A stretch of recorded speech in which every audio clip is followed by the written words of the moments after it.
got it. And I just want to make sure that we're microphone where. Okay, so guys, I can't live stream anymore. Okay, so welcome everyone to the Irish American Heritage Museum. We're live both in site or in situ with a live audience, and we have people we hope on YouTube and maybe joining us on Facebook via YouTube. So tonight we're delighted to welcome author Caoilinn Hughes, who is from Galway. And she was originally a poet. Her poetry collection, Gathering Evidence, won the Irish Times Shine Strong Award and the Patrick Kavanagh Poetry Award. And she was shortlisted for both the Seamus Heaney Prize and the Pigott Poetry Prize. I'm just going to warn you, her CV is massively long and very impressive, so bear with us. Orchid and the Wasp, her debut novel, was shortlisted for the 2018 Butler Literary Award, and she has won both first and third prizes in the Moth International Short Story Prize. She was a fellow of the James Merrill House, the Bogliasco Foundation, the Siena Art Institute, and the Nopole Art Foundation, and she was awarded a Tin House Writers Workshop Scholarship, a Literary Bursary Award from the Arts Council of Ireland, and the Ireland Fund's Monaco Award. Her work has appeared in Tin House, Granta, Poetry, Best British Poetry, the Irish Times, BBC Radio 3, and elsewhere. Her second novel, The Wild Laughter, won the 2021 Encore Award. It was longlisted for the Dylan Thomas Prize and the iComedy Women in Print Prize 2021. It was also an Irish Times, an Irish Sunday Times, an Irish Independent, and the Sunday Independent Book of the Year in 2020. Caoilinn has a PhD from Victoria University of Wellington in New Zealand, and she recently held a 3-year visiting writer position at Maastricht University in the Netherlands, and she was the Writer Fellow last year during the pandemic, God bless her, at the Oscar Wilde Centre in Trinity College. So on that auspicious start, I'm going to interview a little bit, like I've prepared questions just because there's some quotes and things that I want to get in, but I'm hoping that we'll have really more of an organic, kind of conversation, and then we'll leave time for questions at the start. So welcome, Caoilinn, and we're delighted to have you. Thank you for coming. And thank you, the audience. So I suppose we'll start with your, childhood in Ireland. Growing up in rural Galway and then going to university in Belfast, which was, a little bit unusual for people. I grew up in Kerry, went to Dublin. So you can talk to us a little bit about that, if you don't mind first. Sure. Mm-hmm. Yes, I'm from Galway County, and I moved to study in Belfast at Queen's, partly because I didn't. I was listening to an interview earlier on with Claire Keegan, who has a book coming out in a couple of weeks' time. It's absolutely fabulous, absolutely amazing book called Small Things Like These. But anyway, she said that she I was asked how she felt about being on the Leaving Certificate course, and she said, well, it's funny because I failed my Leaving Cert English. And I also, I didn't fail, but I got a B3, and I think it was I really didn't go to school very much, so I didn't have the grades to go to university in the Republic of Ireland. Whoa. And I went to Northern Ireland partly because it only counts, it's like the A-level system, so it only counts 2 or 3 of your grades. And I didn't have the grades for that, but I had published a bunch of poems, and I was really, it felt like the right place for me to go to. Okay. Because it's another kind of tangent, but I read poetry and plays growing up rather than novels. And I was a very slow reader, and okay. I was intimidated by novels, so it's not the kind of it's not a kind of a bravado move. It's more a move out of my not being up to reading novels. Okay. And so I was reading poetry, and I knew that Belfast was a place of poets, and so it felt kind of right to me. I remember going to Northern Ireland for the first time to interview to get into Queen's, since I didn't have the grades, and bringing out all, the various poems I'd had published in magazines, and kind of going and saying, like, look, I really love this. I really want to. I can do it. I don't know if I can do it, but I want to try. Let me try, Oh. And so they let me in, and then I was forever indebted to Belfast, and absolutely loved my time there. And did you find it different? I don't know about you, but from Kerry, we never really went up north, much, a little bit maybe to Monaghan and Armagh, twice Armagh. Was it different, socially? And I know it was kind of Good Friday Agreement time, so it was post the Troubles maybe when you were there. I went in 2003. Oh, yeah. So, it was enormously different. Yeah. And I went up there and I was kind of, I was even a little regretful to have the name that I had, because it seemed like I was already losing some of the place. Yeah. And I just wanted to kind of be there, and I didn't want to bring any ideas to the place. I don't know, I was just, I felt like I was in the right place at the right time. I found it to be a really rich and energizing and curious. Curiosity, I think, is the thing that I think it's the most valuable thing about life, and it's the thing that, you know, if it starts to wane, it's a dangerous terrain. And I found that there was a lot of curiosity there, and people were reading, and I don't know, I just had a very positive experience on the cultural side. And I was aware also that I, you know, liked to run and things like that, and I was aware of the limitations in terms of, you know, where you would feel safe to go, and you could see, you know, the economy was a totally different economy to the Republic of Ireland, and it was changing also during those years. You know, I did my BA and my MA there, so it was through the Celtic Tiger, and I remember going back and forth to the Republic, and my siblings, there's a kind of 6 or 7 year gap with my younger siblings, and I remember just thinking, I don't understand, you know, your conception of what a weekend, what the potential for a weekend is, or there was a change, there was such a whiplash, I think, going on in the Republic at the time, and that wasn't really happening in the north, except maybe it was creating even more of a strange divide between the north and the Republic, in that that you know, it was an inequality. The inequality was you know, becoming larger. And even in things like funding for the arts, and that they're, you know, they're at a big disadvantage, numbers wise. So I just felt kind of grateful that to be there and to be working among a lot of, you know, or to be enjoying the work of a lot of writers that I really admired. And I started to read fiction when I was there. Good. So I got a box of banned books when I was I think 17 or something, for my birthday, and that was the set of books that transitioned me into being a fiction reader. I think there were it so happened that there were a number of books that were written for slow readers, in that they were really rewarding on the level of the sentence, very stylized, a lot of there was just the right books for me, and then I found my way to fiction finally, although I didn't start writing it for years later. But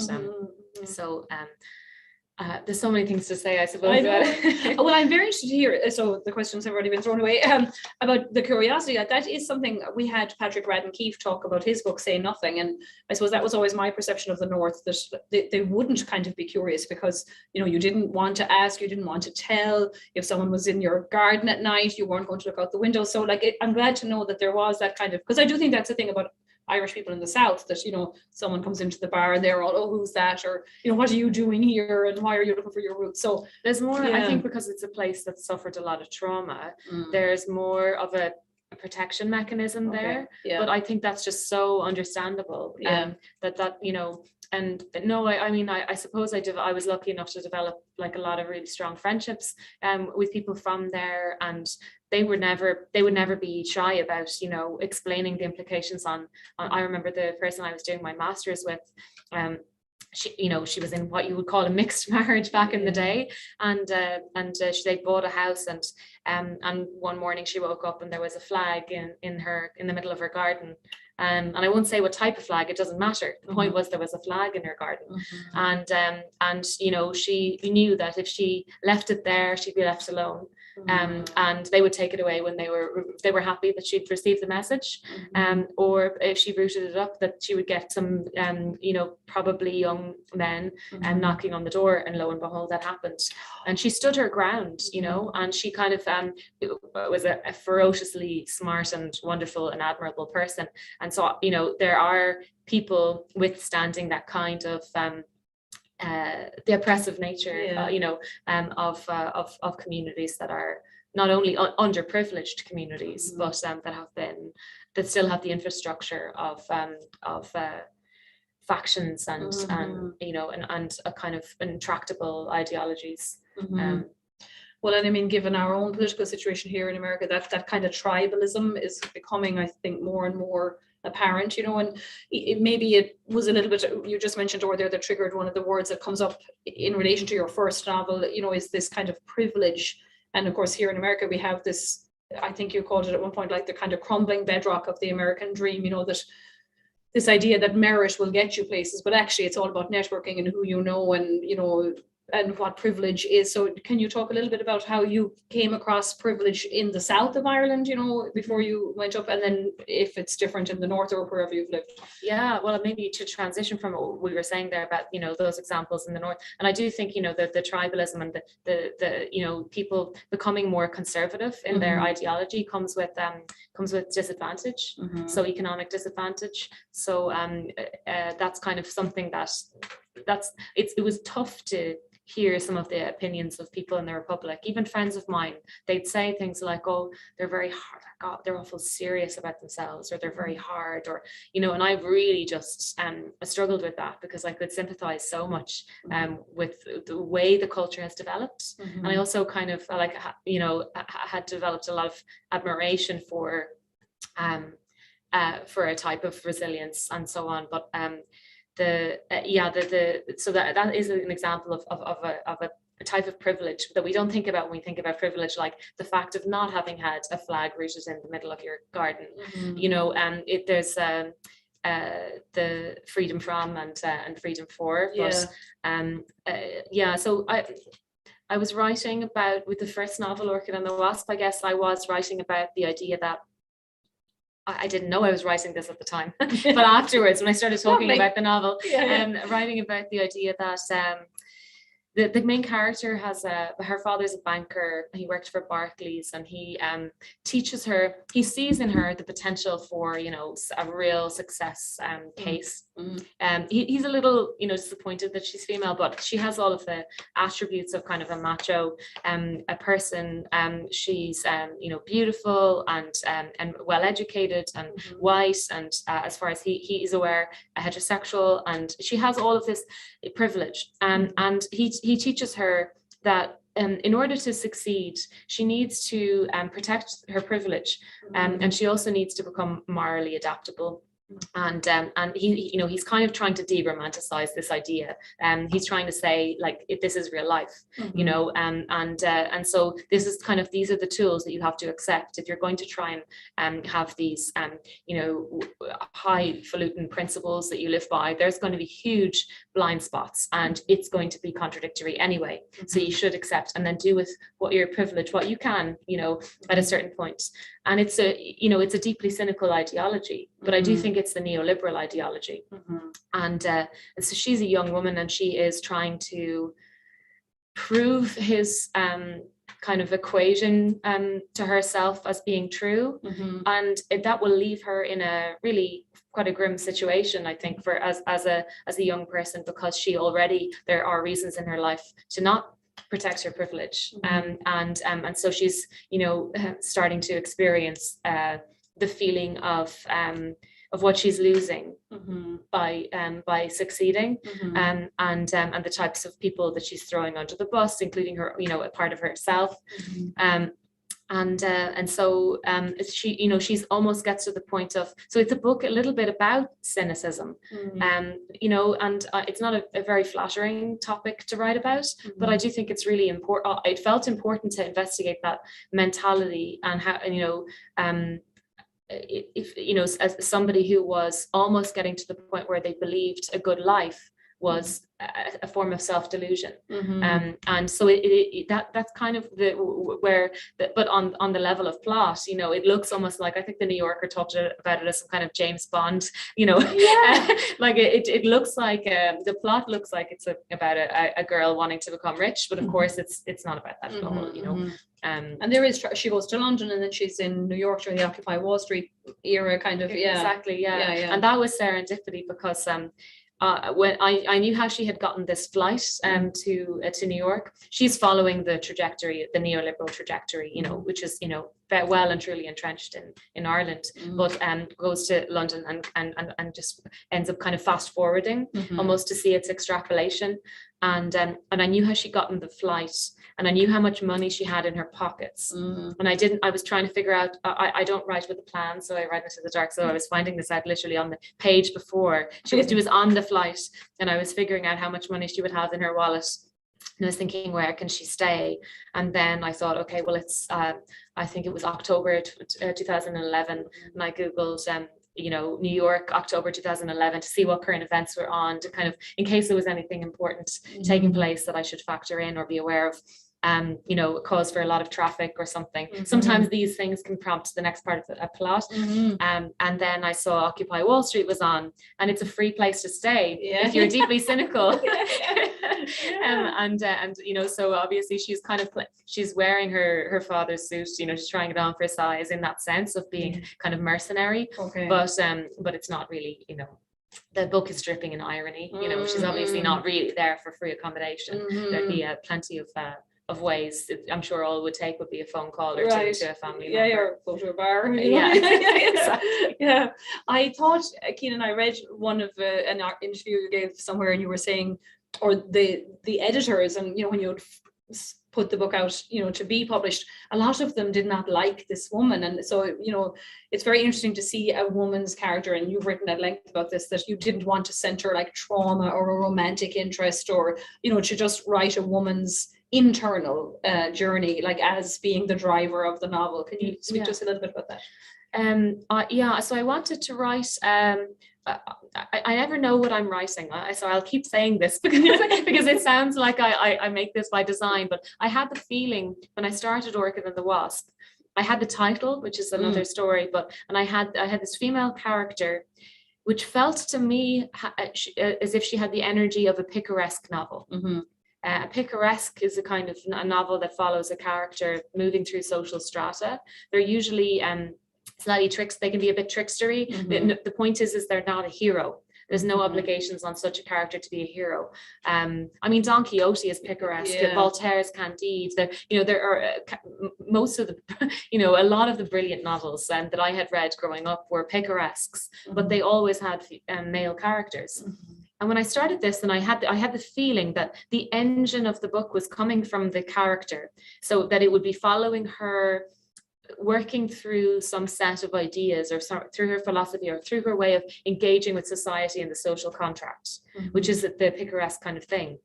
I started to wonder, what the other female-led picaresque novels were, even just novels about women's careers. So this is to say, not a coming-of-age narrative, and not a love story. So with the coming of age, usually the arc, it can be about an internal woman's mind and what she does, but usually the arc has got to do with her inner strength, helping her to overcome various obstacles.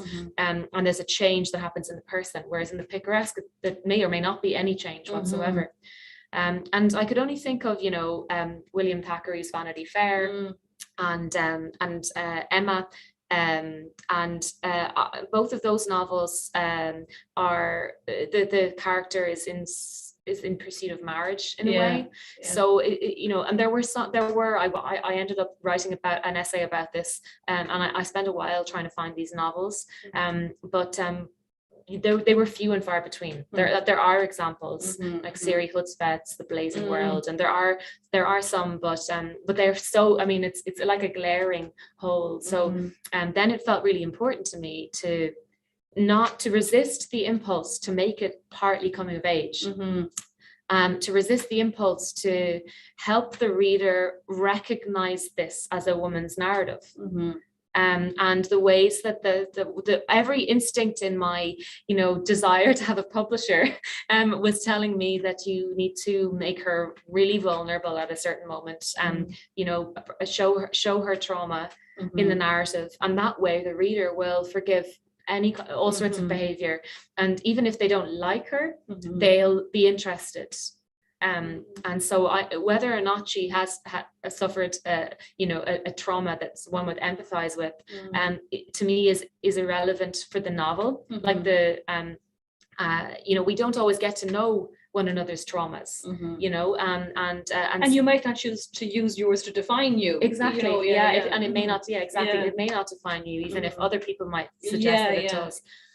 So that, and it was tricky, you know, it came out just before Clinton lost the vote, and that, I mean, it's a similar thing. That's Last white women, the white women, exactly. And so I mean this is a similar type of character in that, you know, she'd had a trauma in the form of the infidelity and that national kind of shaming moment, but she wasn't really, the narrative, it wasn't that she seemed to be traumatized by it as much as Monica Lewinsky was.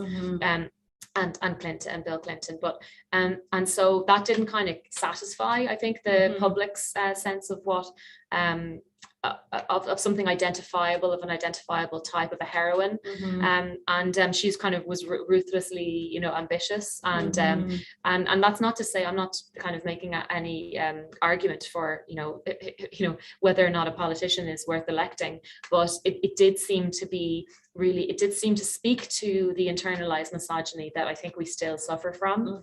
Absolutely. You know, we're still not interested in women in the choices that they make with their life, besides their personal romantic choices or their their discovery of their their heart of gold, and in the way that we are, I think, with male narratives. Yeah, so there has to be something to either excuse, as you say, this unlikability in a character, or to explain. It's just often the case that if someone behaves, you know, if a female character, unless it's a love story, they behave in a kind of unadmirable way, at some point later in the narrative it gets justified or explained.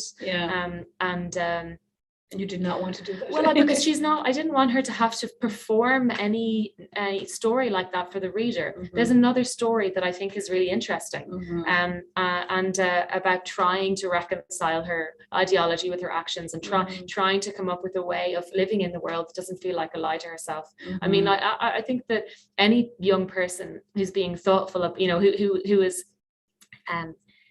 consciously engaging, you know, with the social contract and with the choices that they're making, and are trying to have some kind of consciousness about that, even if it doesn't mean that they do anything that's admirable, but just that they are like they're aware of it, like a type of spirituality almost. I think that's, you know, admirable in its own right, you know, so it was tricky, so it was tricky to publish a picaresque novel, because it was hard for people to identify, and I think it was easier for people to try and see it as a coming of age, and that didn't quite match. And also structurally, the novel's unusual. She moves from place to place, and you don't get to meet a lot of the characters again. So I knew that was also another challenge for the reader.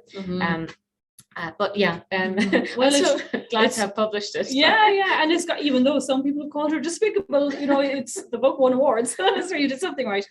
Can you talk a little bit, particularly in that book, I suppose the sibling relationship is quite important. You know, she has this brother, and I think maybe both of your books, and we'll talk about it a little bit, like the economic background of what's going on in Ireland with the boom and bust and the Celtic Tiger, that's important in both of these books. There's a comedian in Ireland, Tommy Tiernan, and I saw him do a bit one time, I think in, you know, London or one of the Edinburgh festivals, and he said having money doesn't suit Irish people. And, you know, it's all about, like, so in this book, or is it your second book? The second book, I think, the father has invested in Bulgaria. Like, what does a farmer in Roscommon know about real estate in Bulgaria? You know, but we thought we could do this, you know. And so talk to me a little bit about the sibling relationship, and then you can go back to internationalism, or, you know, globalization. The sibling relationships. I mean, I think that I love writing about siblings. I'm glad the current novel I'm writing on is 4 siblings as well. And you have 4, don't you? Well, there's 5 of us. In the novel, there's only 4, but okay. And I was just in Italy, and I could tell when I was talking about siblings that you know, there was a little bit of sadness in the room, I think, because it's much more typical to just have one child. I think for economic reasons, and so I did feel a little guilty. It's, you know, but maybe that's an assumption that it's a privilege to have siblings. I guess it can go absolutely wrong. And certainly in the books that I'm writing, they're never idyllic, but I find them really rich for what the types of novels that I like to write and read, in that you know, we have this idea that siblings come from the same likelihood to live a decent life. And they've been taught the same kind of principles, and they have the same kind of or a large set of similar experiences and so on. So the comparisons as to what they do with their lives are really interesting. But often people, there's often a lot of judgment that takes place that's quite unshakable, and often in our families we don't fully come to understand, or I don't know if we always try to understand the other person's philosophy. Like, because their choices might not make any sense to us, but they might make sense if we really kind of got to understand their own kind of way of wanting to live in the world and their set of priorities and so on. And that's like an exercise in generosity towards somebody else that I think that we do for our friends, that we really have to push ourselves to do for our family members, because all we can see are the moments where they did the wrong thing, or they their affiliation lay the wrong way, or we see these gaps. Whereas with everybody else in our lives, I think we understand that it's more complex than that, and we're more forgiving maybe.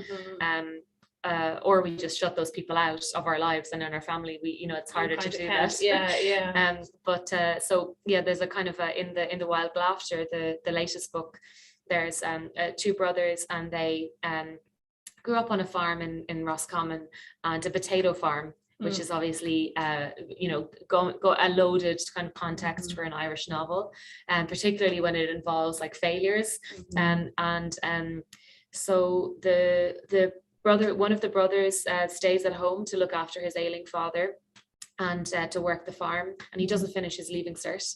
And then his brother is the first one in the family to go to university, and he goes and he becomes an entrepreneur. And so they're radically different, but in the novel they have to come together and to make a very big choice and a very big action that will change the course of the family's future. So it's actually a story about rivals collaborating. I did like the idea that the father and the two sons in this novel are like all together. They have the attributes of a hero. They're kind of, they have this, unshakable beauty, as the narrator will tell us about himself, whether we should trust him. They have combat prowess. They're both physically very capable. They have a connection to the gods via their father's faith. They have a tragic death. They have an honor code. And these kind of aspects are of the traditional kind of demigod hero, and all of them together they can form this, but separately none of them are heroic and are capable of heroism. And so I was interested in that, in how those things develop. But yeah, so economically, the story there, I mean, even in Italy, I think people understand that the Irish and the Celtic tiger was similar to the global crisis, but that it was on steroids. I think they have a general understanding of that, but and they kind of put it in the same basket as Greece. But I was kind of sharing a few of the stats with them, and they were really shocked, like between as far as my stats I remember from various articles I read, were that between 1995 and 2005, house prices went up by 270%.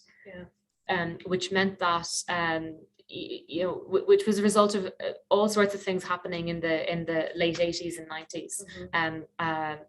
Ireland joining the EEC, the European Economic Community. There was a lot of foreign direct investment. There was a change in government that allowed for deregulation of banking and capital markets and finance. And there was a 12.5% corporate tax rate introduced, which Ireland has still been in the news for recently. So there were various things coming together that led to the fastest growing economy in human history anywhere in the world. So that if you bought a house in 95, for 300,000, and a decade later it's worth close to $1 million, and obviously the banks were saying you should leverage your new money that you have. I know, which doesn't exist really, like, you know, and so so people were, so families like the family in the novel, it was very common for people to have added conservatories or done all sorts of repairs that really their salaries weren't commensurate with, and on the upper echelons to have bought panic rooms and to fly to New York for the weekend to go shopping. Like people were drunk with with this capital, this access to capital and credit I should say, sorry. Right, and there was a joke that you could walk into a bank asking for directions and come out with a 10k loan. So there was that period, and I remember seeing that. That's what I meant earlier when I was talking about the difference coming back from Belfast. The conception there was wrong. There was also with it, there was the feeling, the unnerving feeling that maybe led to the kind of manic spending, that this was all wrong. Not only kind of pragmatically in that the money can't all be real, but also philosophically as a country, that it really, there was this horrible sick feeling at the base that we are forfeiting all of the wisdom we accumulated, and wisdom is not easy won.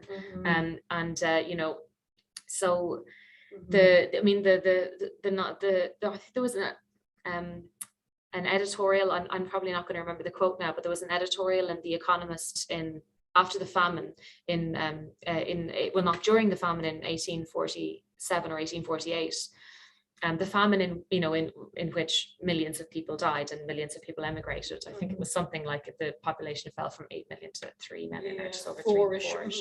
And anyway, it was really, really dramatic. And there was an editorial that said that the innocent suffer with the guilty is a melancholy truth, but it is one of the factors of society that will always exist.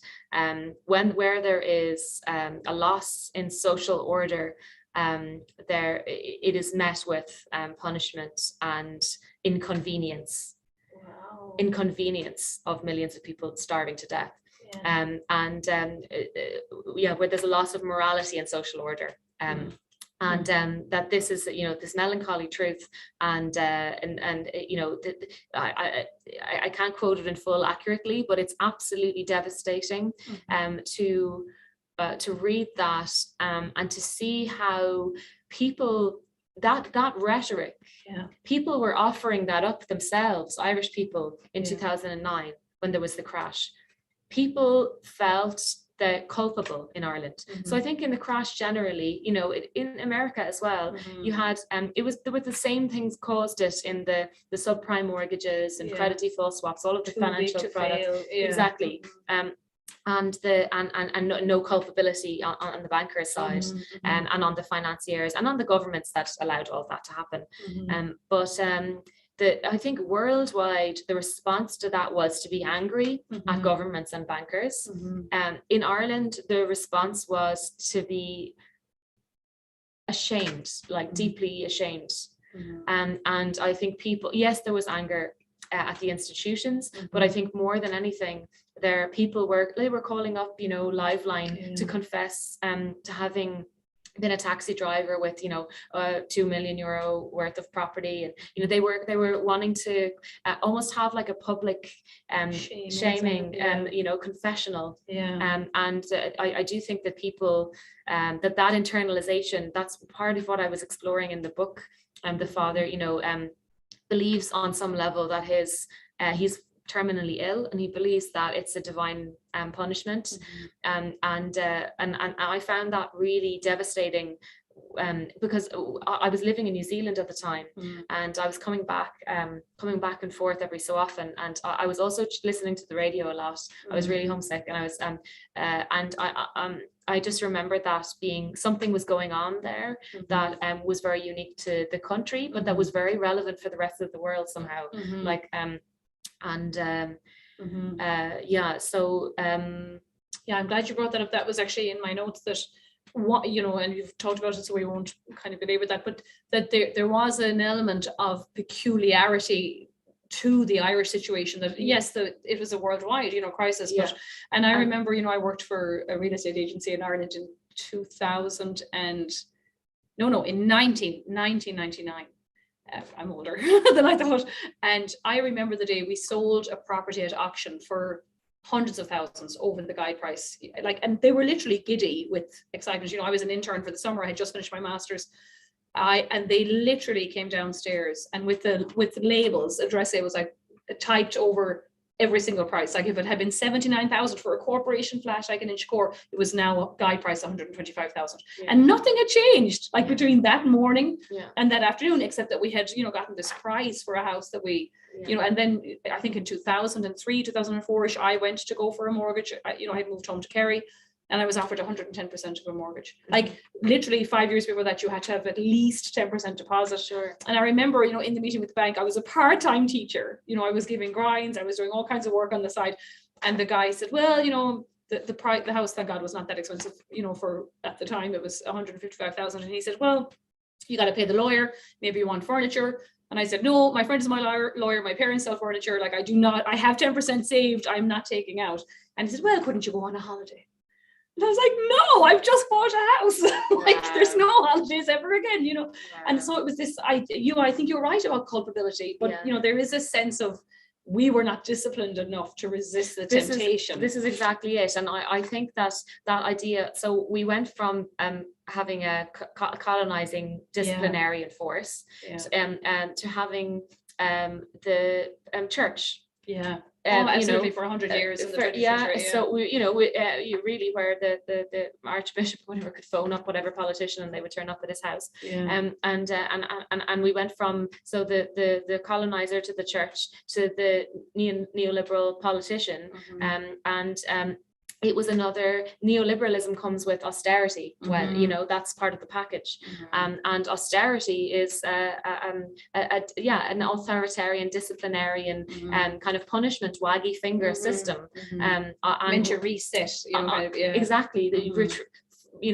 On some level, like people identified with that. Yes, we were undisciplined. We did lose our morality. We did lose the run of ourselves. We did, we need to take time to understand our wrongs, and to suffer the consequences. And I think that was the default reaction in Ireland because of the history of the country. Instead of saying maybe we need to look at the systems, or to be able to identify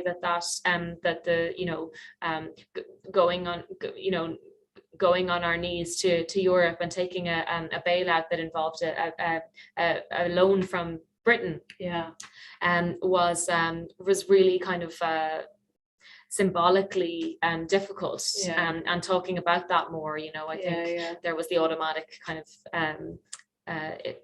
what's the word, muscle memory to almost get on the knees. I just really wanted to do what Iceland did. I loved that they opted out of the system, defaulted on everything, reset their own currency. I was like, that's what we should be doing. Like, why do we owe bankers? Like they gambled as much as the punter kind of gambled. So it was a strange time. So before we go on to some of my other questions, do you want to do a little bit of a reading now that we're into I'll just do a short one. So 3 minutes max. So that's fine. People get terrified when you say you're going to read. I know. I love being read. I'll read from the first 3 pages, but I'm going to skip a chunk. Okay. So this is from the Wild Laughter and it's just the opening. You don't really need to know anything. It's a monologue, so it's a first-person narrative, and it's a man who's, when he's telling the story, I guess he's in his 30s. I won't say exactly, and he's from Roscommon, which is a landlocked place. Yeah. The night the chief died, I lost my father, and the country lost a battle it wouldn't confess to be fighting. For the no-collared labouring class, for the decent, dependable patriarch, for right of entry from the field into the garden. Jurors were appointed to gauge the casualty. They didn't wear black. Don't they know black is flattering? The truth isn't. They kept safe and silent. I didn't. When is a confession an absolution? And when is it a sentencing? I'd like to find out. I suppose there's only one outcome for souls like us. Heavy-going souls, the like of mine and the long-lost chiefs, and not a good one. But I lay it on the line, if only to remind the people of who they are. A far cry from neutral judicial equipment. Determining the depth of rot that's blackening the surface can't always be left to deities and legislators. Sometimes what's needed is to tie a string around the tooth and shut the door lively. 2. He was a bright young thing, my brother Cormac. His mind was a luxury. The face was rationed, it must be said, but there's not a body with everything. Part T-Rex, part pelican. Picture that menace of features. Close-eyed, limb-chinned, skin thick as the red carpet he imagined laid down beneath his wellies. Tall as the door he expected to be let in. When he was 12, he looked 20. The mind was ahead too, as I said, and the odd girl went in for such a harrow of a fella. The odd girl, not the even, on account of his brains and his chesty conduct. Not that he was liberal with his cleverness, but there was the atmosphere of it, knowing at any moment something you'd say would be turned inside out like a child's eyelid to traumatize you, to show you the violence behind it that you never meant. Or maybe you did. As I say, I didn't resent him his mind. Early on, its potential was fearsome, but he cached it away too long until it curdled. He could have his intellect. I had the looks, the chief's mud-coloured locks, yellowing now like a stack of cut grass drying out for haymaking. Hey, square skull, cultured nose, the kind of eyes that might be described as pea and mint soup, best served cold. I was shorter than my brother by a foot, but divvied up as good as David. That landed very well in Italy because they were like, Michelangelo, everywhere else they're not sure who David is. I had the emotions of every girl in the County Roscommon over a barrel, a fact he found hard to swallow in spite of, or maybe because of, the pelican chin. Excepting gobshites, I liked people, and I was well liked for no good reason, as far as Cormac was concerned. I'd zilch to contribute in the way of knowledge or guile or points for the home side. And sure, how else can a person be of use? Sport lent him an absence note for the farm work that needed doing, for the care work, for the life sentence. His absence meant my containment. Stay put, heart, he was telling me. Stay a mile wide of my circle. There's only so many circles in a town the size of a souterrain. What I did and said reflected on him, so he wanted the sticks brushed from my hair, the charm wiped off my face. He wanted me capable of summing sums and changing tires, to be mad on mechanics, Newtonian and Fordian both, to know a stock option hadn't to do with cattle. But I wasn't after his or his boyo's approval, that panel of experts. Where we're from, infants get swaddled in Hessian sacks. I never bought into an alternative reality, no matter how low the interest rates limboed for the new millennium, no matter how you could go the whole way to Dublin on a test drive, and if you weren't satisfied, no one would lambaste you or demand a tenner for petrol. Cormac did clinch a deal with the new reality. Nothing daft. He didn't barter his youth, as many did, for a barge on the Shannon, or a conservatory extension, or an interior decorator, or a rotary milking parlour, or a personal stylist. No, he wanted a college education, a new way of life, less like subsistence, one that didn't stink of fear and survival. He did fast maths on how the island was transfiguring. One of them scenarios like, if a train is going at such and such a pace in the direction of a stone wall, but it's absolute gas crack on the train, what are your options? That sounds fabulous. We're getting copies of the 2 books in, they just haven't come yet because because. I'm interested in the fact that you write in the form, you were mentioning kind of the heroic tale and then the picaresque. Do you think because like poetry is sometimes more form based, or, so are you interested in structure? Like as a writer, you were saying you don't really have a process. I know Isabella Allende has this process where she lights candles and she kind of invites the ancestors in, and it's this big, the start of every book is this big ritual that she does because she wants, and she writes about it. It's actually beautiful. Like I, kind of thinking I should do it in the morning, going to work and because it sounds very inspiring, but like it's a way of connecting, sort of thing, because she does tell these often multi-generational, stories.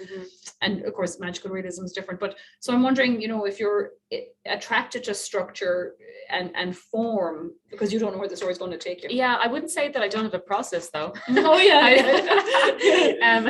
I have a very awful process of hitting my head against the wall until it really hurts. Yeah, but I think John B. Keane used to say he would write his name over and over again until something came, you have to write.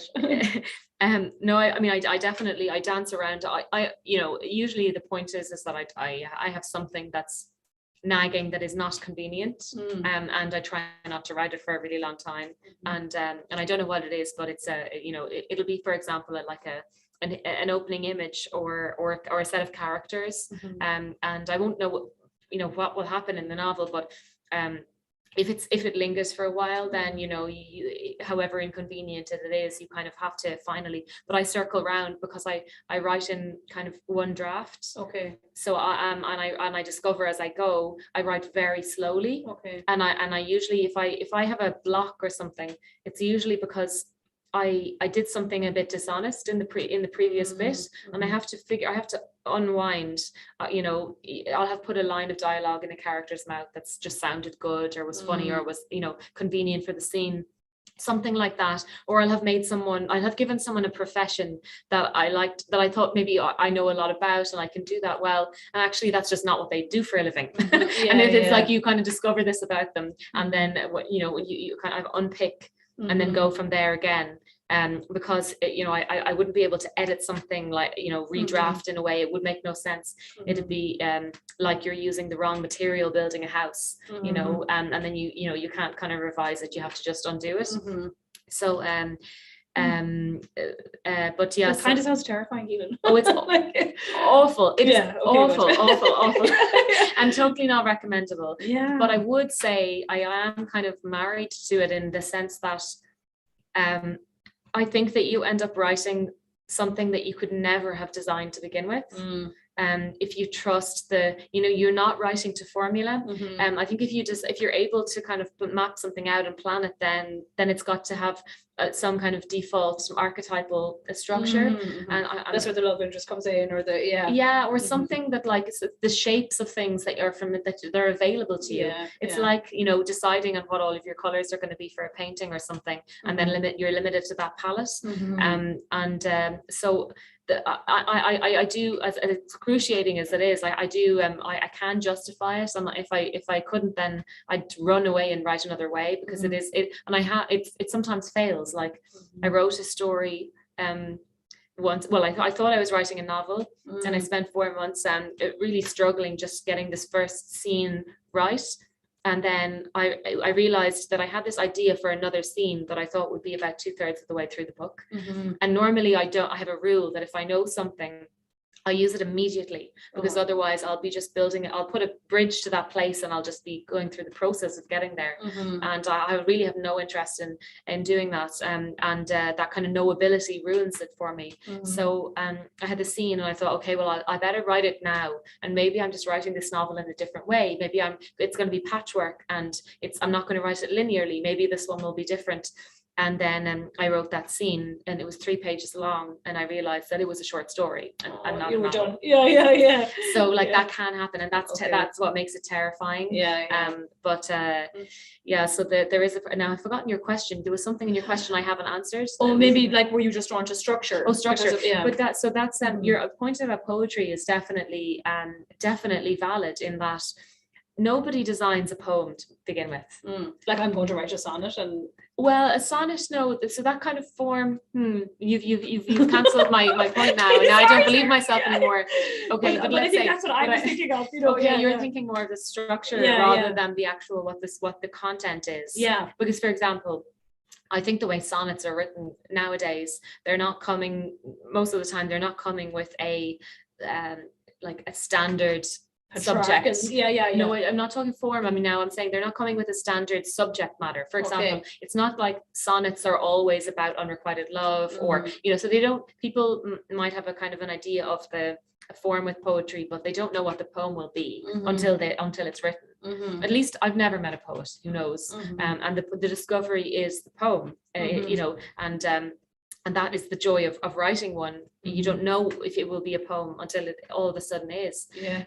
So the kind of the structure, usually the limitation of a form as kind of rigid as a sonnet is a way of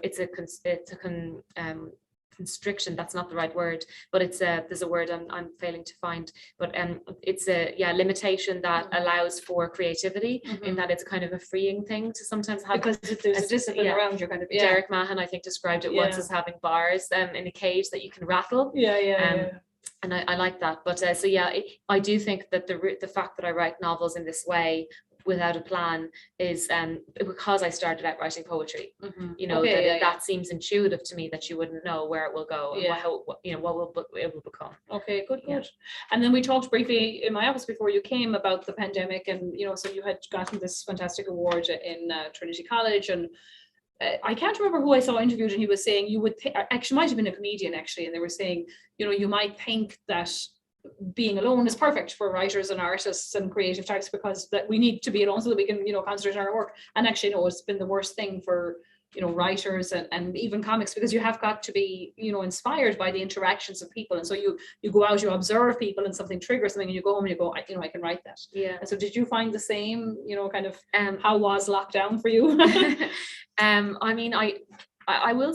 It wasn't great. It wasn't. I mean, Ireland was strict too. It was emotionally, and I had two parents that were going through medical stuff at the same time, so that was quite stressful. But not great in that I discovered about myself that most of the time I like to be in the cave.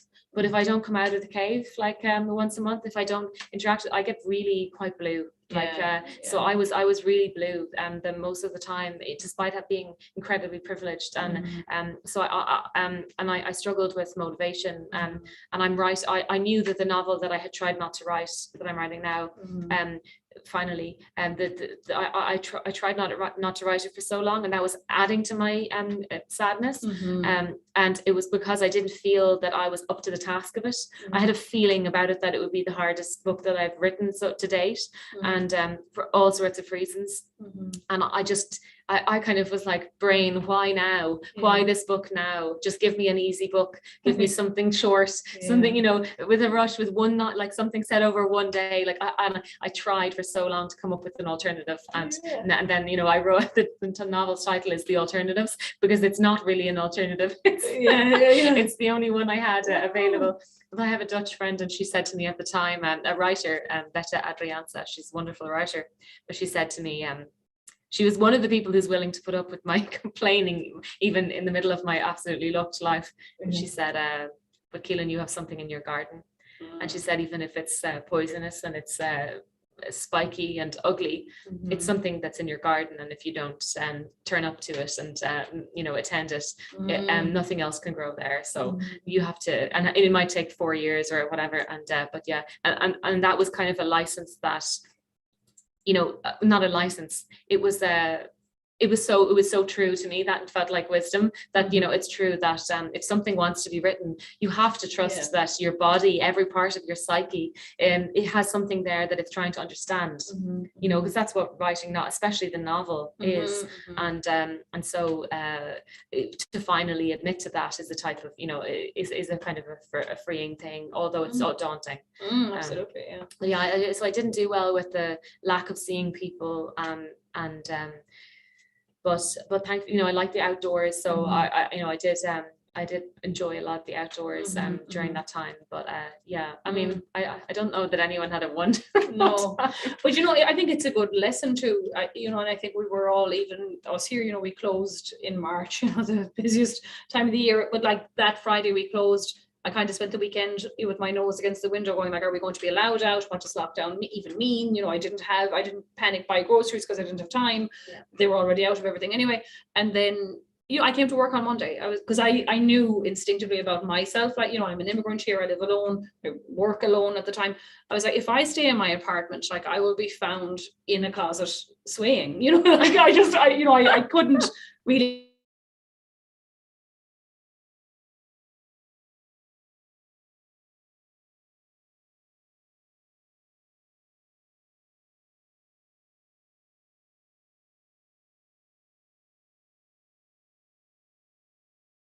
probably been a good thing, you know, for the world, certainly for Ireland, I think, you know. I acknowledgement that that it's fair. I mean, I think that certainly a lesson for that is going to be taught to us in a very painful way over the coming decades is that community is humans have thrived because of our ability to work together in comparison to other forms of the other humans that existed before Homo sapiens killed them all. But you know, and in comparison to other animals, you know, and that capacity to work together and form communities, I think is going to become more and more important as the pressures of climate change, you know, we all feel their effects. So I mean, that is, you know, hopefully a positive thing that got instigated a little earlier than it might have during the pandemic. Although now that you say that, I just hope, you know, here we seem to have retreated into two opposing communities, and that's kind of a danger too, like that, you know, people are siloed, and there's, you know, I mean, they say, the pundits are talking all the time that America has never been so not united, you know, because we just have these two teams that are, you know, I mean, so that's a danger that, you know, you hope communalism will come back into a little bit more mixture, you know. Absolutely. And I mean, you know, it needs a mixed proportional representation. I mean, I mean, I know it seems like a million miles away in the US, but obviously the UK has the same system as the US, so the first past the post, and obviously, you know, the setup of Congress and all that is different, but the idea of basically two parties going back and forth and undoing the work that the other one did for the previous 8 years is going on there. But there are some movements that are quite promising towards having a proportional representation system, and if, you know, see how Brexit shakes out, but if there is a change of government with that, it might well be have been enough of a catastrophe that the prospect of changing the system might arrive. If you're being optimistic, that would be. I know, sometimes it's hard to be optimistic. And so then you've touched on, I'm keeping an eye on our time. I won't ask too many more questions, but I did want to talk to you because you said you had the second book deals with a difficult enough topic like, you know, assisted suicide or euthanasia. And Ireland, of course, has gone through these huge changes in the last number of years where, you know, we've passed freedom of marriage or equality of marriage and repealed the 12th Amendment. Eighth Amendment, The 12th probably needs amended. I know. So, you know, there is access now to abortion if needed for, you know, women.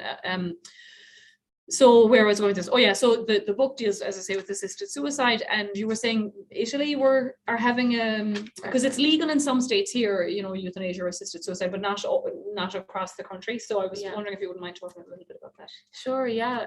So I mean, it's in the book. It's and I think the packaging of the book doesn't mention it because the book isn't about it. It's about all these other things, and it's, you know, but at the same time, it is there, and it's, you know, connected to the idea of controlling having some say in how your narrative concludes. You know, that without the fear of eternal damnation. And that is true of the main character in the novel in a different context. But it's true of his dad in the sense of his dad wants to end his life early. He is terminally ill in any case, and he asks his sons to help him with this. It's not a spoiler, it happens about 30 pages in, but I mean, Ireland, I found this recently being in Italy, I found it so interesting because Italy has a perception of Ireland as being more Catholic than Italy, and I think Ireland has a perception the other way around. But in actual fact, like, Italy's laws are while maybe the family unit and the traditional role of women is stronger there, I think the laws are occasionally more progressive, so they're having a referendum in April about assisted suicide, which is different to euthanasia. And assisted suicide is not, the doctor doesn't administer anything, and so there can be a big difference in terms of whether or not people are open to one or the other. Right, because the control is with the person as opposed to a medical team deciding. But I mean, I've lived in the Netherlands for 7 years. And they have it there. And they have it there, but they were the first country to ever introduce assisted suicide or euthanasia. And they have the most advanced laws around it. Basically, the laws are that you have there has to be 2 doctors who oversee the situation and approve the situation. The person has to be in a uncurable and hopeless situation, suffering unbearably.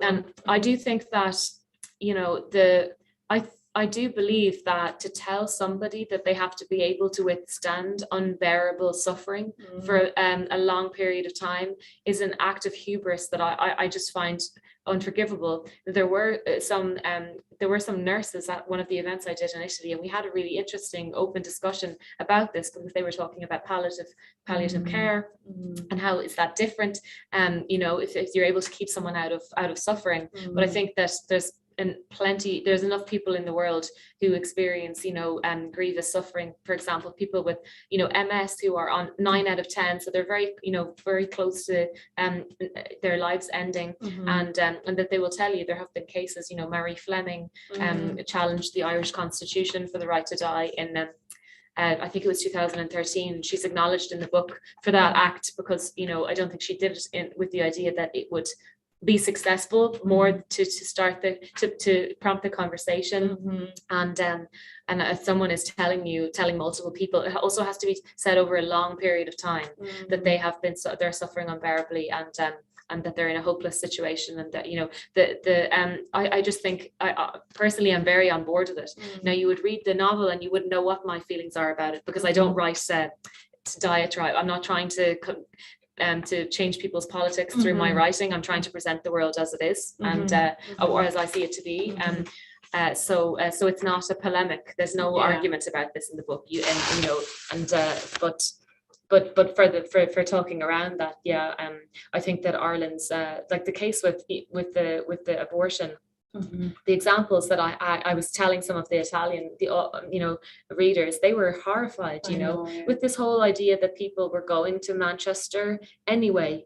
Like teenage rape victims who were suicidal and things, going to Manchester on their own, and coming back, and this euphemism of Manchester.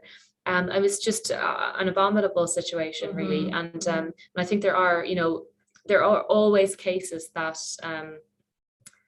are that anyone could empathize with, I think for anything to be good in our legal system, it probably needs to be nuanced, and you probably do need to make sure that you're not allowing for so much freedom that people can be manipulated, or but I do think all of that is doable, and I've read enough about it to believe other people who are specialists in this I believe that it's doable to put those protections into the law. I do. Well, and particularly in the case of assisted suicide, we put down pets overnight, like we can't let the poor dog suffer, and today he's diagnosed, tomorrow we can go to the vet, and to make people maybe go through that level of suffering, is a bit difficult. So we ended that on a tougher note than I thought we would. We need one final comment. One more, and then I'll open it to the audience. So I know you kind of weren't sure what to say about this, but let's talk maybe, if you don't mind, about Yaddo, because it's local to us here in Albany, and you're excited to go up there. And I assume it's going to be with the community. This is my it's a small group. It's a writing residency that I'm going for a month, and there's only 12 people, which is smaller than their normal 20. I think just because of COVID. And it's different types of artists. So I think only less than half of the people are writers. There's also visual artists, and I mean it is just people locking themselves away in the room all day and working, and then having dinner together. But which sounds fantastic. It's pretty good, having your meals cooked for you. But I think it's also the history of the place and the people that have gone there, and the work that's been. And I think not, you know, in normal times, these things are absolutely fabulous, but in these times, they're all the more precious because, like I do think that, for example, I gave that in my Dutch friend with the garden anecdote. I mean, that was on the phone, and I hate the phone, and I was not on the phone very often, but like that was out of desperation, because you do know that if you're around other artists, everyone has their ways of seeing things that are not only inspiring, but that are like deeply helpful. And so I think it can be just really enriching to have some brains that you admire that have gone through probably similar kind of relationships with their own work and their own practice. And just the energy of that, you know, like you're not around a mathematician or an accountant, you're around other people who are in your groove, you know, so there's nothing wrong with accountants, of course. So we'll just open it. I'm going to monitor online for comments and questions, but if anyone in the room, I'm sure Meg, you'll have questions. Thank you. Yeah. So yes, thank you, Kim. It was fabulous. And questions or comments, the guys online can type, let's hope, but the rest of you can raise your hands. Jim. There. I'm curious, both your books are about transitions and periods of transition. In your mind, what were the time frames of each of the books? In your mind? I mean, we're talking about called the tiger, but yeah, exactly. Yeah, you're right. And the Orchid and the Wasp actually spans a decade. So it starts in, I think, 2002 and ends in 2011, 12. That was the second book. That was my first book published. Your first book was that late? Okay, yes, my first book was that late, and it was published in 2018. Okay, I thought it was really late. Yeah, so and then this book has a slightly narrower window, although that's arguable, and for a spoiler reason that I won't tell you. But the central dramas of the narrative are taking place between 2009 and 2012, if I remember right. But so it's more about the immediate moment, the immediate moment after the crash, whereas the other was more about a changing Ireland. This is a more, I would say this one, the Wild Laughter, is more not compressed. so much about the change of the tiger itself as the changes that follow after the tiger. Yeah, the Wild Laughter, I think, is thinking about why the reaction after the crash was the way it was, and how it speaks to people's understanding of what their relationship with their country is as a citizen, and what their relationship with their neighbor is, you know, as a member of a community. Whereas Orchid and the Wasp, I think, is more about seeing an Ireland that is rapidly changing and without a very firm understanding of what is changing or being able to name it. So the title of that novel, Orchid and the Wasp, comes from philosophy. Well, I originally encountered it in philosophy, but in philosophy it's being used, the metaphor, it's being used for its metaphor. So there's a type of orchid in Western Australia that resembles a wasp, and it's kind of brown and furry, and it emits a female wasp pheromone. So male wasps will fly by the flower, and they will think it's a wasp and try to mate with it. And in the process, the flower attaches pollen to the wasp's body, and eventually the wasp gives up in frustration and flies off. And then it's lured by another orchid resembling a wasp, and it tries to mate with that, and it pollinates the orchid. And that relationship in nature, it's non-commensalism, it's called, is very unusual. Actually, you normally have a symbiotic system, you know, so a little deer or a little bird that will sit on a deer's back eating ticks from the deer. There's something mutualistic. So the philosophers that I have encountered it in were using this orchid and the wasp to evoke this relationship, this exploitative relationship. And I was using it as a shorthand to bring to mind this exploitative dynamic, and to bring to mind the question, is it really exploitation if the loser isn't aware of what they're losing?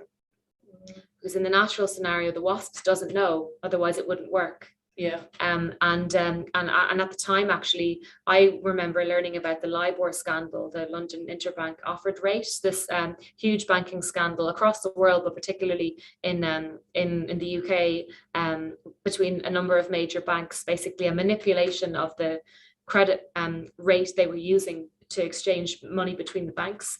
And there's a paper trail showing that they were intentionally manipulating the rate to either make the banks look more profitable or to benefit financially from the transactions.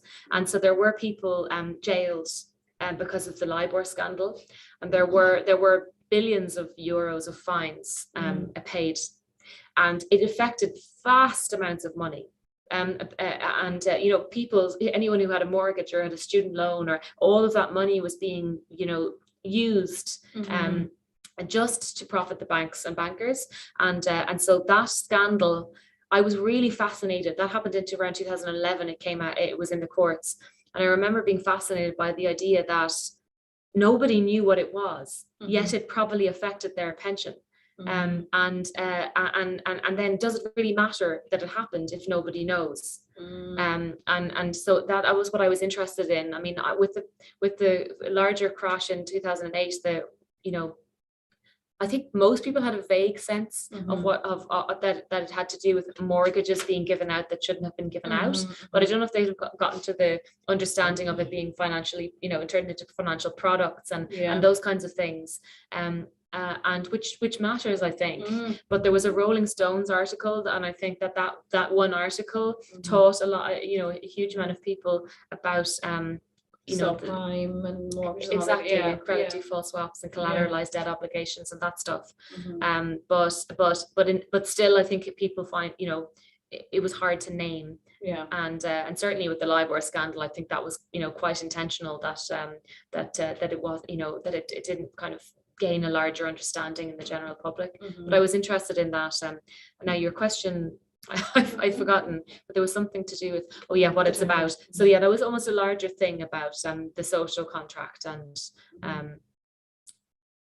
to what extent you can and should engage as a citizen. Because it gets to a point where when Trump was president, that various bills were being passed where you could get you'd get a tax credit if you bought another private jet, or it was tax free or something. And people don't even know, because they just think, what does it matter? But because I won't be buying a private jet. Exactly. Meg, have you another question or a question? I do. First of all, thank you so much for this wonderful conversation, and I look forward to reading your books. Thank you. I'm curious about are all your books first person? Do you always write in the first person? No, actually, The Wild Laughter is the only piece of writing I've ever done in first person. Okay. So I've written a bunch of short stories as well, and none of them are in first person. Oh, yeah. Because I was going to ask how you choose your character, and if it's different, the female voice versus the male voice. I guess that can apply to third person too. Yeah, it can, absolutely. So how do you approach a male voice versus a female voice, even an old voice versus a young voice? Yeah, thanks. I don't know that I have a conscious approach. The Orchid and the Wasp was it was partly about macho culture as well, and the perception of success. So in a way, it felt, I didn't feel any big transition going between this book and that. In that this is also thinking about macho-ness through the guise of heroism and how to be brave, and obviously the flip side of that, which is cowardice, which is what the character is really afraid of within himself, but he maybe isn't able to admit to that. And so I didn't really think very much about the gender of the character with this, except I did think for a moment, should this be, it arrived in my mind as a male voice. Actually, the opening image I had of this novel, which didn't make it into the novel, was of his mother, Nora, and the main character, Hart. And Nora was looking through his keyhole. I knew she was looking through the keyhole of her adult son's bedroom to see if he was alive. And I knew that, I had this feeling that whatever there was between this mother and son, there was a thing that they were unable to talk about, that was getting larger and larger and pushing that space in there. It was trapped in a house, but I felt the space between them was getting bigger and bigger. So it's often something as intangible as that will start me on a novel, that will be the thing that lingers, and I don't know why. And that, is not in the book at all. And in fact, the mother character, Nora, is a kind of a waif character because the protagonist so totally fails to see her and understand her. And to me, it's one of the central tragedies of the book. But so I know so much more about his mum than is in the book. And as much as a writer, I was tempted to find a way to insert that. It would have been ruining the novel, because the novel is from his and his desire to exert control over the narrative is part of the novel. It's part of the themes of the book. So but yeah, it's often I do think that I usually fail to get into something until I have a very strong sense of the character. So I would say probably do write character driven work. And you think the character, something comes to you, a character or an image, and that launches the process? Usually, yeah. I'm writing a short story at the moment, and I don't know what I was asked to write a Christmas story for the Irish Times, and that's already more than I would not like to know, because it's Christmas, and I have to include something Christmassy, and normally I like to go from blank. So I was thinking, oh, this might be tricky, but then for some reason I had this image of these twins on a school bus, and they were getting off before their school, and the bus driver was he was opening the door for them without, knew them well, was opening the door for them without questioning. And so that then I have to follow, and I have to understand it was a female and male twin. What's she like? What's he like? What do they like to and I figure it out kind of sentence by sentence slowly on the page. But so it's so you were not even sure where they're going? I don't know what's going to happen yet. No. So exciting. I'm actually, it can only be 3,000 words, and I'm actually 2,000 words in, and I still don't know what's going to happen. So and so then you said earlier on, like with your drafting in it, will you then maybe have to go back and condense it or X out some things because you're at 3,000 words and nothing has happened, or maybe nothing can happen. Some stories, nothing happens anyway, so it's fine. I don't mean that nothing has happened so far. It's just that I don't know what the thing hasn't. Yeah. No, it's not. Sometimes it's not even that there's a the thing. It's that it could go in so many different ways. It's like having a big piece of marble, and you've got an axe, and inside it is the story, and you have to be the one to know what that story is like. So at some point you have to take a gesture with the axe, and the gesture, it can be like this, it can be up the way, it can cut off a whole swathe of it. It can be so many different things. And for me, once I make the gesture, that thing that I made it not be is irretrievable. So if I make them go to school in the next moment, then all of the possibilities of the story in which they didn't go back to school are gone. I won't be able to change it afterwards. And so that's why I go slowly, because you're always trying to feel out what it wants to be. Without you imposing too. Exactly, because if you impose it, it's probably less interesting. I mean, you do on some subconscious level, of course, impose it, but trying not to. If you feel yourself manipulating it, it feels like a lie, so these writers that go to bed and have a dream and then wake up and write the whole book, it's amazing to me. I know. And there are I'm not the only, so this is not the only way to write. Of course. But it's I think you've chosen one that is true to you and for you, so I think that's probably good. That's all you can do. Does another? Another question? Sure. I'm sorry. It's okay. You go ahead. Okay, I'll be quick. I love the writing of John McGahern, and he said that for him, his whole writing life, it was an attempt to get the one image. So really everything he wrote, even if the work seemed different, it was his attempt to get at the one image all of his life. Do you find that? Is it the same image you're going after? Are your images all different? When you write one, is that gone and you're starting with a new image? Yeah, for me, I don't relate to that. I can understand how that might be true for somebody, but that's not true for me. For me, it's usually the one thing, and each thing is each thing is so itself. It might be my undoing because as a writer, as in, it might mean that, nobody continues to buy my books because each one has been quite different so far. The one I'm writing at the moment is different again. I mean, you can talk thematically, there are things that come up over and over again, but there are other things that make them very, very different. Whereas I guess I can see how McGahern's work is a little bit more, although if you think of a book like The Pornographer, it would be quite different to, The Barracks. But there's so much tonal and sensibility overlap. So I'm not. It's not a criticism. I adore John McGahern's writing, and I teach it whenever I'm teaching. But I don't have that thing with the one image. And that's makes it a little hard, because when for example, if you're writing a short story, it's like you're writing a piece of music and you don't know anything about it, so you don't know what instruments you have with you, and you don't know what key signature it is, and you don't know if it's going to be 4 minutes or it's going to be 4 hours. And so whereas maybe in McGahern's for McGahern, he was always writing in D minor. And so he always had that as his image, if you get me. Sorry, I'm doing like a really synesthesia mixture of it. So I find that interesting. I haven't heard that anecdote. I must seek it out and read more about it. He wrote it in a short essay early on. Okay. Thank you. And Sandy, you had a I question? wondered if your books are appealing to men as well as women. That's an interesting question. I don't have the statistics on it, but I would say that one thing that surprised me with Orchid and the Wasp was that a lot of not that many people read my books. This is the first thing, so I don't have big data set, but I was surprised by the amount of fathers who approached me about reading the book, and I think that was kind of a revelation for some dads, that their daughters' minds might be working in this way.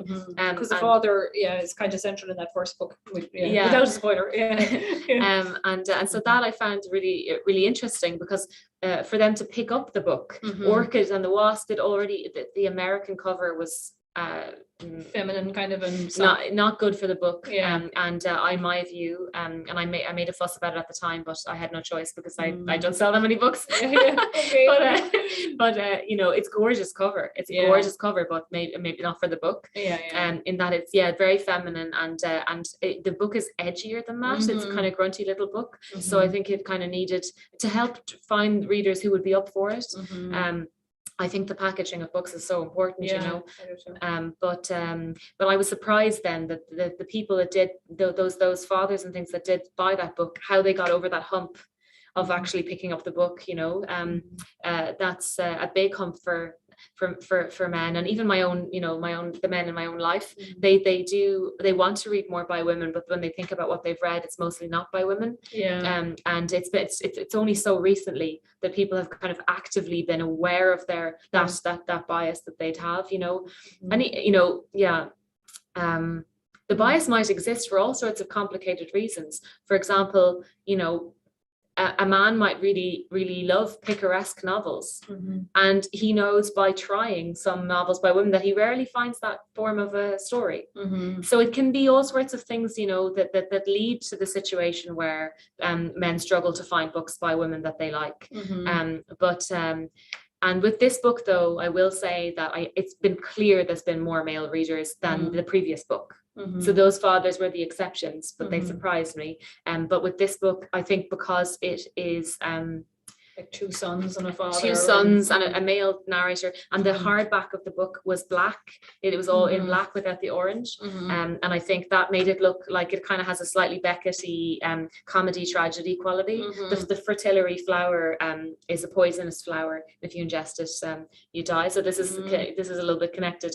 And so I think the fact that it's a cartoon, and that coupled with the wild laughter, you can tell there's something slightly ironic in it all, and I think so for those reasons it helped a bit more, but I don't have the statistics. I don't know. Hey, man, responded. So we have a man that's going to respond. Tim.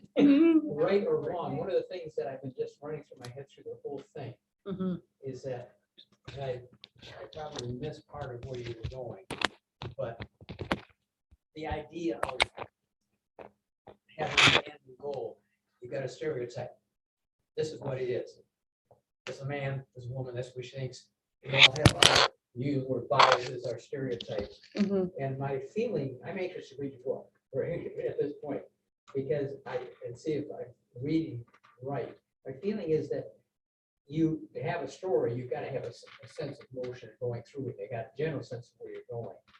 But while you're telling the story, you're also developing characters.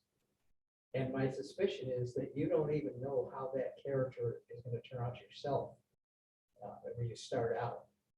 You may have an idea where you want to go, but if he surprises you and goes somewhere else, you're happy with it. I don't know if I'm reading that right or not. Mhm. But as a man, I would, that's where we all are. Mhm. And we live in a world where everybody stereotypes so much that we just say, okay, so what? But when I start seeing somebody who really wants to dig in and ask questions and try to understand transition and this whole thing, that's why I asked about the dates, because I see so much of coping with transition, including personal transitions. Mhm. And to understand my own children, I would be interested not so much where you go and how you develop those people, but the process and giving me the comfort to draw the parallel and get into that frame of mind. Mhm. Some men just aren't interested in that at all, Mhm. but a father is going to be interested. Mhm. A non-father is not, Mhm. because you know what's happened, you know what you understood, you know what you didn't understand, Mhm. and you understand that it is all transition, and it's all very individual and individual development. I'm talking too much here. No. But to answer that question, and Meg's, you said you didn't understand where it's coming from. That was my first thought. That's very sterile. I already know where I'm going to go, Mhm. and then I just got to figure out how to get there. Mhm. But I would say that that process of writing, people would be surprised, and they often even other writers sometimes don't believe it, because you can't. It seems like it's all very much designed. Yeah. So like this has quite a strong plot. I actually surprised myself with the plot of that, in that I didn't expect to write, because I don't always read such plotty books, but it has and stuff happens, and even in Orchid and the Wasp, so much happens that that was conflicting for some reviewers who were kind of thought that maybe I should have written a quieter novel, and that if I wrote a quieter novel that I'd be more true to myself, and maybe thought I was trying to write something more breakout, but that's just not true. For me, the novel becomes what it becomes, and it made a lot of sense that novel would have a lot of plot and a lot of things happening, because it's a novel about someone's actions and their movement through the world, literally. It's not and their reactions to things that are happening. Exactly. And she's got a lot of she's got a lot of agency, as often characters do in Picaresque. So she's acting. So there is a lot that goes on. So I'd be interested to know whether or not how you feel having kind of heard how something came into being, and then seeing, would you have been able to guess? Yeah. You just said something that kind of fits in with that. You said it comes. I forgot how you just said it, but it comes, and and people react. Maybe you got to be a little bit mystery yourself. Mm-hmm. You're going to develop something, all of a sudden you realize where that's going to go, and you didn't even think about it before. Yeah. And you have to go with it. Yeah. Or decide it doesn't fit your story, but at least in your head. So I'm anxious to see. It's just your characters, I have a feeling, going to have a lot of depth. Yeah. Well, that's why I'm asking, because all of our kids have been to Ireland before we did, and we went before just before the charter was kaput in 2000, several times after that. But this older one he's a real reader, and he writes too, and he would probably get a real enjoyment out of digging into that. Yeah. He's pretty deep. Yeah. That way. Yeah. And I just wondered, should we just get the second book for him, or do you think the first book? He does have 2 teenage daughters. Oh, well, get them both, sure. Very good. He's doing very well with them. He handles them beautifully. What age are his daughters? Pardon? What age are his daughters? 16 and 20. Oh, God, that's a great age. Nice. So I'm going to just wrap it up for the live audience because I'm not sure if our microphone picks up the questions, and I know that can get frustrating for people online. We had comments, can't wait to read your book. Thank you. Very interesting talk. So it was absolutely, you know, I'm glad we were able to get to your process as well as to, because I don't like to give spoilers, to be honest, with these books. And so, you know, absolutely wait until we get them. Don't buy them on Amazon. We will get them, and then you can buy them from the museum or support, you know, a local independent bookstore. And thank you guys to our in-house audience, but also to all of you online. Thursday, I am speaking online for Olana and about Irish maids, and there was a particular Irish set of siblings actually who worked in the house. So we'll talk about that. We're back Tuesday. We've got Old Ireland in Colour. Fantastic historian and an engineer, you know, who are colorizing photographs of Ireland, and they've selected these images and they'll talk to us about what's going on at the time. And so that was an absolutely brilliant talk. I'm looking forward to that.